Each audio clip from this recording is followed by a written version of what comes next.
Court nullifies ANC UDA march, terming it unlawful and unconstitutional, ruling that ANC remains a duly registered political party. All assets taken to UDA to be returned. Is there trouble in paradise? Does this mean that the Prime Cabinet Secretary's lot is going to be wiped out? Welcome back to our channel. Press that subscribe button for more news bulletins on Royal News, the channel where you get all you trending bulletins. Now, the court has given a ruling that ANC UDA march is unlawful. And what are the consequences of ANC UDA march termination? Now, Ruto has a tendency of killing political parties. Probably this is why the court stands with its decision for Ruto not to dissolve ANC as a political party. Plus, there has been a trending debate that the Prime Cabinet Secretary slot was created illegally. This was after Ruto created the position in order to give Musalia Mudavadi, who had earlier folded his party to joining UDA, creating a position to please his friend Musalia Mudavadi, despite Musalia Mudavadi not giving William Ruto the support from Western region as intended. Now, the report submitted to the Registrar of Political Parties is ANC exists legally. Has William Ruto found options to replace Musalia Mudavadi? Because Musalia Mudavadi doesn't really have the support. Him and Wetangula lost the support and the popularity in Western region with the rise of Natembeya as the new kingpin and various leaders like Cleophas Malala, Eugene Wamalwa. Recent developments, Khalwale joining the anti-Ruto supporters after their major fallout with William Ruto. Has Ruto suddenly discovered that Wetangula and Musalia Mudavadi are not good use to him, since they really don't have the support, and what he is looking for is an alliance with the people who can make his re-election possible? With the continuous rejection and heckling Musalia Mudavadi is facing in Western region, how will he be of help to William Ruto? And without help, this only confirms that his position as Prime Cabinet Secretary is on a probe, a big jeopardy. And if the Prime Cabinet Secretary slot was created illegally, does this mean that come 2027, there will be no room for the Prime Cabinet slot for Musalia Mudavadi, who really doesn't have the support of Luhya nation behind him to support William Ruto? We all know in this politics, the numbers speak better, and whoever has the numbers definitely has a say. So if Musalia Mudavadi is not in position to bring the support to William Ruto, question marks. Lengine, mimi kama jirani wenu, kama mama, hapa. Mimi nataka niwaambie, Musalia Mudavadi alikuwa party leader wa ANC. Mimi siasa yangu si kubahatisha. Mimi nikavunja chama cha ANC, nikasema kwa sababu lengo letu ni kuhakikisha kwamba kazi ambayo rais wetu anafanya asiwe na vizuizi. Mimi nikavunja chama cha ANC, nikaungana na chama cha UDA. Hiyo ni message kubwa ambayo nimetuma kwa watu wa magharibi na kwa Wakenya. Message ya kusema, I have so much confidence in the job that the president of this country is doing that I have no reason to sit in another party, but to work with him in his party, tuende mbele. Now, William Ruto is fully relying on Western region for support come 2027, and Western is slowly diverting its support for William Ruto. The uprising of a new kingpin, George Natembeya, who has merged forces with Khalwale, who recently had misunderstandings with William Ruto, being kicked out of the parliament as a whip. We have Cleophas Malala, who also had a major fallout with William Ruto. He was the Secretary General of UDA and had a fallout with Ruto, kicked out. Wamalwa joining forces. All these are against William Ruto. And with the recent developments, we have seen them with Rigathi Gachagua, the united opposition, who are trying to march forces against William Ruto. Here comes Mudavadi and Wetangula, who don't really have the say in Western anymore, and yet they are in the government of Ruto. Ruto, who fully relies on the two for support.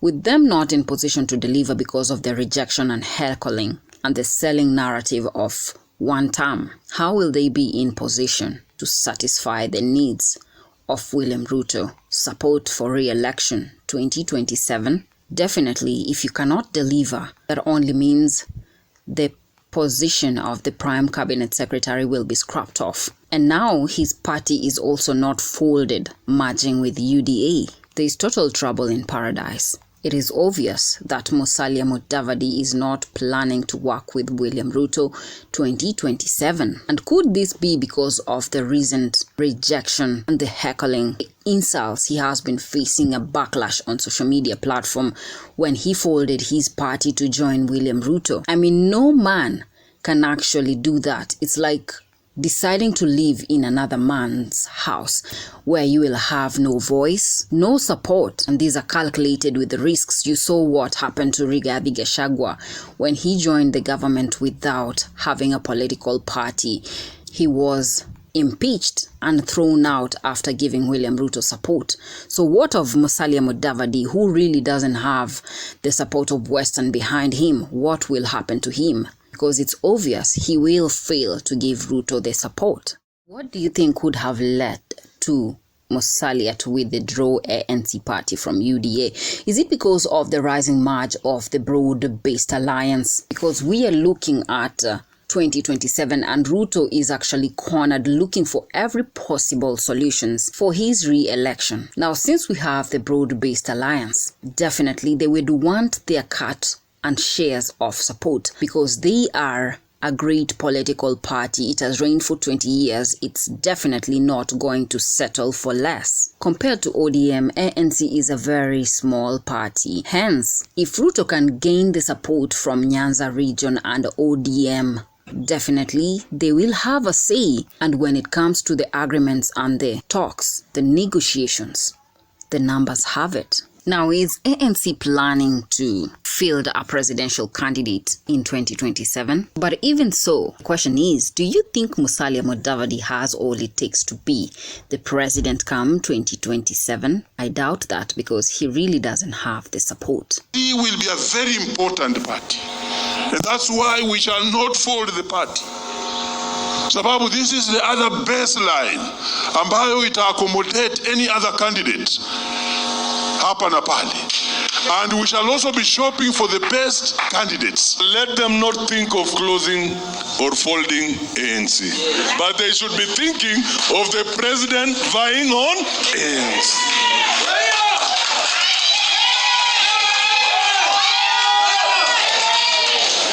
Kwa sababu mimi nilisema nafuata mheshimiwa Musalia.